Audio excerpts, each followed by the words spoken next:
शक के भाव से देखते हैं, उसमें शामिल होकर भी शामिल नहीं होते। जैसे कोई व्यक्ति बारिश में तो खड़ा हो लेकिन भीगे ना। जीने की एक कला गीता ही सिखा सकती है। लेकिन ब्रजभूषण जी जानते हैं कि गीता पढ़ने से पहले भी ये आर्ट अगर वो सीखना चाहते तो सीख सकते थे। एक लाइव एग्जाम्पल उनके सामने था। लगातार कई साल वो उन्हें देखता रहा, उनसे मिलता और बात करता रहा, लेकिन तब उम्र इतनी छोटी और बुद्धि इतनी कम थी कि ये बात समझ ही नहीं आई। वो तो आप जाकर गीता पढ़ते हुए रह रहकर उनका ख्याल मन में आ जाता है तो आंखें नम हो जाती हैं और सर इज्जत से झुक जाता है। ये कर्मयोगी थे उनके दुबे सर।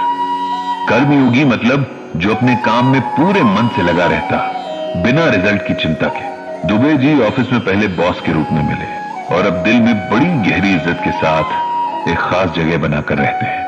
पंडित जी तब मुश्किल से 21 साल के रहे होंगे जब उनकी सरकारी जॉब लग गई थी। वो वक्त ऐसा ही था कि पढ़ाई पूरी होते ही लोगों को गवर्नमेंट जॉब मिल जाया करती थी। तब इतना कंपटीशन भी नहीं था और एप्लीकेंट्स भी कम ही हुआ करते थे। दुबे सर उनके पहले बॉस थे, या यूं कहें कि पहले स्कूल कॉलेज के बाहर पहले टीचर जिन्होंने सही मायने में एक डिसेंट इंसान होना क्या होता है ये सिखाया था। उनकी पूरी पर्सनालिटी जैसे सिंप्लिसिटी की पहचान थी। वे बहुत पढ़े लिखे थे, अच्छी खासी पोस्ट पर थे, लेकिन घमंड जैसे उन्हें छूकर भी नहीं गुजरा था। उन्हें देखकर पंडित जी सोचा करते कि जब हर कोई खुद को जो है उससे ज्यादा ही साबित करने की कोशिश कर रहा है, ऐसे में दुबे सर के बारे में कोई भी तभी जान सकता था जब उनसे बात हो, वरना उनका रहन सहन देखकर कोई अंदाजा नहीं लगा सकता था कि उन्हें कितनी नॉलेज और एक्सपीरियंस है। पंडित जी जब ब्रजभूषण हुआ करते थे, यानी उन्हें गीता पढ़ने में इंटरेस्ट तो था, लेकिन गीता को उन्होंने अपनी लाइफ में अप्लाई नहीं किया था और उम्र भी कच्ची थी, इसीलिए बहुत सारी बातें उन्हें समझ नहीं आती थी। ये तब की बात है। उन्हें ये नहीं समझ आता था कि इतनी बड़ी पोस्ट पर होते हुए भी दुबे सर इतने डाउन टू अर्थ कैसे हो सकते हैं। उनके अंडर काम करने वाले लोग उनका कितना मजाक बनाते हैं, उनका फायदा उठाते हैं, लेकिन उन्हें जैसे कोई फर्क ही नहीं पड़ता। जब भी ऑफिस में कोई अच्छा काम होता है तब बजाय अकेले उसका क्रेडिट लेने के सारी टीम का नाम आगे कर देते हैं। लोग हर एक बार एक ही झूठ बोलकर उनसे लीव साइन करवा लेते हैं, लेकिन वो जानकर भी अनजान बने रहते हैं। किसी के काम में गलती हो तब उसे डांटने के बजाय समझाने लगते हैं कि इस काम को ऐसे नहीं करना है। खुद पंडित जी के साथ भी कई बार ऐसा हुआ कि उनकी गलतियों पर उन्हें फटकारने के बजाय दुबे सर ने उन्हें बिठाकर काम करने का सही तरीका बताया था।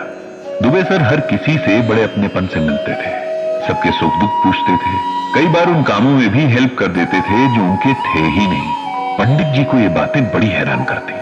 वो देखते कि ऑफिस के कुछ कामचोर लोग समझ न आने का बहाना करके उनके पास काम लेकर बैठ जाते हैं और दुबे सर उनका काम कराते रहते। यही लोग बाहर जाकर उनका मजाक भी बनाते हैं। अच्छा, पंडित जी को दुबे सर बहुत एनकरेज करते थे। एक तो पंडित जी ऑफिस में एज में सबसे छोटे थे, दूसरा दुबे सर के लिए बहुत रिस्पेक्ट भी रखते थे जो उनके बिहेवियर में नजर आती थी। एक बार उन्हें दुबे सर के साथ एक वर्कशॉप पर दूसरे शहर जाने का मौका मिला। रास्ते भर दोनों में खूब बातचीत हुई, दोनों के इंटरेस्ट बहुत मिलते थे। इस सफर में पंडित जी को दुबे सर के बारे में बहुत कुछ जानने को मिला, उनकी लाइफ, उनकी स्ट्रगल, बहुत कुछ।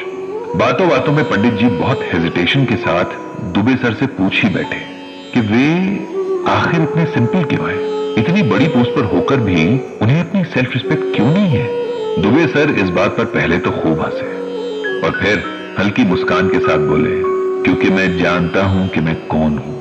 अब इस बात से तो पंडित जी और हैरान हो गए। बोले, सर ये तो सभी जानते हैं कि वो कौन है, इसमें नया क्या है। यही तो असली बात है कि हम नहीं जानते कि हम कौन है। जिस दिन हमें ये रियलाइज हो जाता है सब इजी हो जाता है। और ये रियलाइज कैसे होता है, पंडित जी ने पूछा। गीता ज्ञान से, दुबे सर ने जवाब दिया। गीता हमें सिखाती है कि आत्मा और शरीर का रिश्ता क्या है और क्यों हमें किसी बात का, किसी काम का घमंड नहीं करना है। अब जैसे आपने क्वेश्चन किया कि मैं इतनी सिंपल लाइफ क्यों जीता हूं, मुझे हैरानी है कि जिस बात पर मुझे कॉम्प्लीमेंट मिलना चाहिए था उस बात पर मुझसे क्वेश्चन किए जाते हैं। और आप पहले नहीं है जिसने मुझसे ये पूछा है। मेरी फैमिली के लोग तक मुझसे शिकायत करते हैं।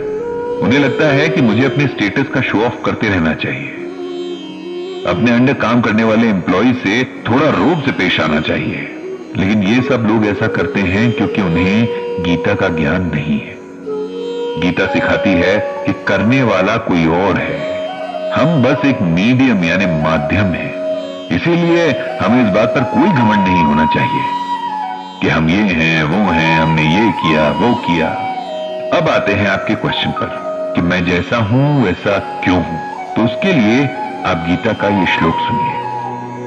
अनाश्रितः कर्म फलम कार्यम कर्म करोति यः सह सन्यासी च योगी न निर्निग्ना चाक्रिया।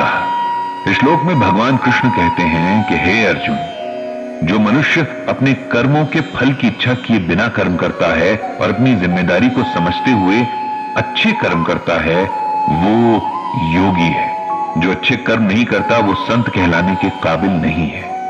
अगर मैं ऑफिस में काम करता हूं तब वो काम इसलिए नहीं होना चाहिए कि इसके बदले लोग मुझे रिस्पेक्ट दें या कोई सर्टिफिकेट दें। मुझे वो काम इसलिए करना है क्योंकि ये मेरी रिस्पॉन्सिबिलिटी है।